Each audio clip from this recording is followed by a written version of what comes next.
भगवान श्री कृष्ण को नमस्कार करते हुए आप सभी का अनंत अकेडमी ऑफ मैथमेटिक्स में स्वागत है।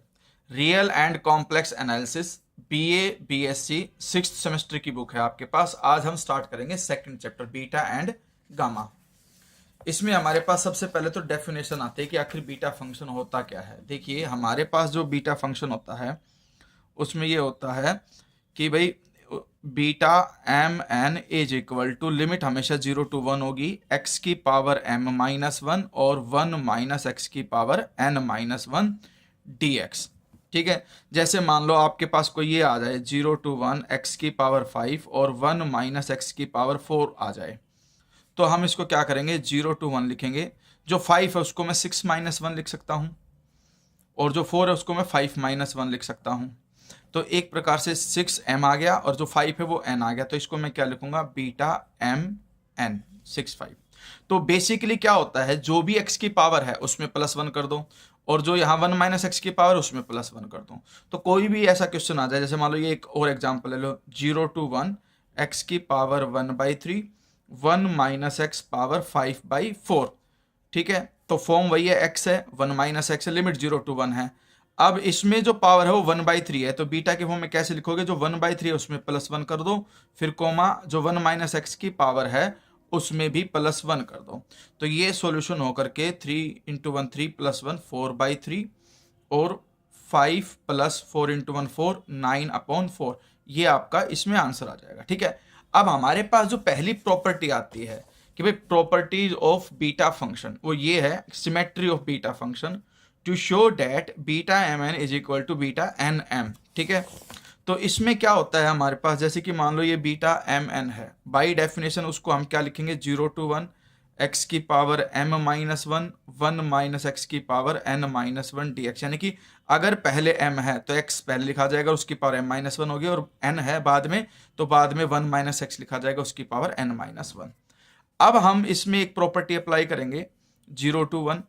हमारे पास प्रॉपर्टी ये होती है कि 0 to a f x dx हो तो उसे मैं लिख सकता हूँ 0 to a f a minus x dx। ठीक है, तो इसमें क्या करेंगे, यहाँ पावर 1 है तो 1 माइनस एक्स लिखेंगे, उसकी पावर m माइनस 1, 1 माइनस में x की जगह पे 1 माइनस एक्स, उसकी पावर n माइनस 1 dx। फिर सिंप्लीफाई करेंगे तो ये माइनस अंदर जाएगा, -1 होके +1 -1 कैंसिल और minus minus plus x power n minus 1, यानी कि इस ब्रैकेट को सिंप्लीफाई करेंगे ये आएगी ये 1 माइनस एक्स की पावर m माइनस 1 आपके पास है ही। तो हमारे पास अब n पहले आ गया m बाद में, तो इसको मैं क्या लिख सकता हूँ n, m। तो इस तरह से बीटा एम एन और बीटा एन एम दोनों इक्वल आ गए। नेक्स्ट डेरिवेशन जो आती है, पहले तो ध्यान रखना ये एमडी 2013 और केयू कुरुक्षेत्र यूनिवर्सिटी में 2013 में आ चुकी है। इसके बाद हमारे पास नेक्स्ट डेरिवेशन ये है कि to show beta m n is equal to 0 to infinity x power m minus 1 upon 1 plus x power m plus n dx, या फिर 0 to infinity x की पावर n माइनस 1 डिवाइड में 1 plus x की power m plus n dx where m n greater than 0। यानी कि ये भी आपके पास एक कंडीशन होती है, यहाँ पर लिमिट 0 to infinity होती है, x की पावर m माइनस 1 है तब भी और x की पावर n माइनस 1 है तब भी ये बीटा m n ही होगा, बस डिनोमिनेटर में 1 प्लस एक्स की पावर m प्लस n होना चाहिए। तो एक डेफिनेशन ये है। अब ये किस तरह से बनती है उसको भी मैं आपको समझा देता हूँ। ठीक है, तो इसमें हमारे पास कंडीशन ये है, जैसे कि हम अल्टरनेटिव मेथड को समझ लेते हैं कि भाई 0 to infinity x की power m minus 1 divided by 1 plus x की power m plus n dx। सबसे पहले तो फॉर्म देखिए, यहाँ पे x है फिर डिवाइड में 1 प्लस एक्स है, तो x upon 1 plus x type को आप z मानो, क्रॉस मल्टीप्लाई करो। मैं करके दिखा देता हूँ आपको पूरा सिंप्लीफाई। जैसे कि हमने थोड़ी सी देर के लिए क्वेश्चन ये लिया कि i is equal to 0 to infinity x power m minus 1 divide में 1 plus x whole power m plus n dx। Let consider हमने क्या किया, x अपॉन 1 प्लस एक्स को मैंने z माना, फिर x as it is z के साथ मल्टीप्लाई हो गया 1 प्लस एक्स, फर्दर एम्प्लॉय करके x की वैल्यू आ गई z इंटू 1 z और प्लस में zx। अब इसमें भी x है इसमें भी x है, दोनों एक तरफ आ जाएंगे तो x zx लेफ्ट में आएगा minus zx is equal to में ये जेड बच गया। फिर यहाँ से फर्दर एम्प्लॉय करके एक्स कॉमन ले सकता हूँ, तो ब्रैकेट में बचेगा 1 minus z is equal to z. फिर एक्स की वैल्यू निकाल लेता हूँ, जेड अपॉन 1 माइनस जेड। ठीक है, इसके साथ ही मैं लिमिट भी चेंज कर देता हूँ कि भाई at x is equal to 0। देखिए एक्स को जब मैं 0 रखूँगा तो जेड की वैल्यू भी क्या आ जाएगी 0।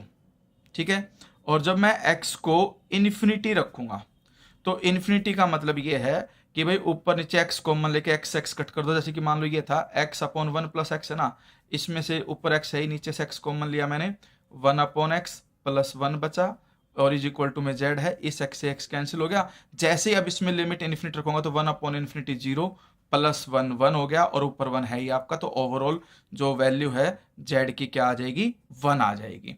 अब लिमिट चेंज होने के बाद हम निकालते हैं dx। dx का मतलब हम डेरिवेटिव करेंगे। जो हमारे पास अब x आया आपके पास z अपॉन 1 माइनस जेड, इसका डेरिवेटिव करते हैं। 1 minus z as it is, इस z का डेरिवेटिव 1, फिर माइनस का sign, z as it is, 1 minus z का डेरिवेटिव -1, डिवाइड में है आपका 1 माइनस जेड होल स्क्वायर और इनटू में dz, क्योंकि dx अपॉन dz का dz इधर चला गया। इसको अब हम सिंप्लीफाई करते हैं। 1 minus Z minus minus plus Z divide में 1 minus z whole square dz, Z से जेड कैंसिल, यानी कि 1 upon 1 minus Z square dz, ये dx की वैल्यू आ गई। अब पूरे क्वेश्चन के अंदर हम ये सारी वैल्यूज रिप्लेस करते हैं। Is equal to limit 0 to 1 हो चुकी, x की जगह पे मैं क्या लिख सकता हूँ अब, z upon 1 minus Z power m minus 1, ये तो x की जगह पे लिख सकता हूँ मैं। नीचे 1 प्लस एक्स है तो इसमें क्या करते हैं, 1 अपॉन 1 प्लस एक्स की वैल्यू मैंने लिख दी z अपॉन 1 माइनस जेड, और होल पावर क्या है हमारे पास m प्लस n, और जो dx है dx की वैल्यू हमारे पास आ चुकी है 1 upon 1 minus z whole square और साथ में dz। अब हम बस इसको सिंप्लीफाई करेंगे और कुछ नहीं। नेक्स्ट पेज पे मैं कर रहा हूँ इसको सिंप्लीफाई।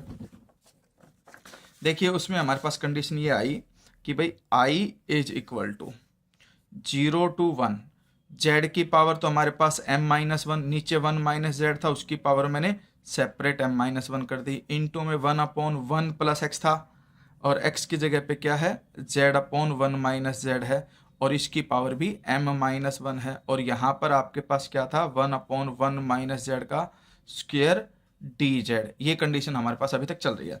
तो ये एलसीएम लूंगा मैं यहाँ पर। अब एलसीएम में लूंगा तो कंडीशन ये बन जाएगी कि 0 to 1 z की पावर m माइनस 1 डिवाइड में 1 माइनस जेड होल पावर। देखिए m माइनस 1 है और ये 2 है और दोनों ही डिनोमिनेटर में है, तो बेस सेम हो, मल्टीप्लीकेशन में नीचे पावर ऐड हो जाएंगी, तो m माइनस 1 में जब +2 करूंगा तो पावर m प्लस 1 बच जाएगी। यहाँ इधर 1 माइनस जेड इस 1 से होगा तो 1 माइनस जेड प्लस जेड, ये actually power m plus n है यहाँ पर, तो इसकी पावर होगी m प्लस n, और जो डिवाइड में 1 माइनस जेड है एलसीएम लेकर के आएगा उसकी पावर भी m प्लस 1 होगी, लेकिन वो ऊपर चला जाएगा। ठीक है, क्योंकि 1 के अपॉन में फिर से एक रेसिप्रोकल करके आपकी वैल्यू आएगी m प्लस n dz। अब ये इससे कैंसिल हो गया तो ये तो सिर्फ 1 बच गया। इधर आपके पास 0 to 1 z की पावर तो m माइनस 1, इधर 1 माइनस जेड की पावर देखो m प्लस n है, उसमें से जो डिनोमिनेटर वाली पावर है वो माइनस हो जाएगी क्योंकि सेम बेस है। पावर डिवाइड में जब हम करते हैं तो पावर सब्ट्रैक्ट हो जाती है, तो m plus n minus m minus 1 dz। इसके बाद क्या होगा, m से m कैंसिल और हमारे पास कंडीशन ये आ गई कि 0 to 1 z की power m minus 1, 1 minus z की power n minus 1 dz which is equal to beta mn। ठीक है, तो इस तरह से हमारे पास ये वेरिफिकेशन हो गई।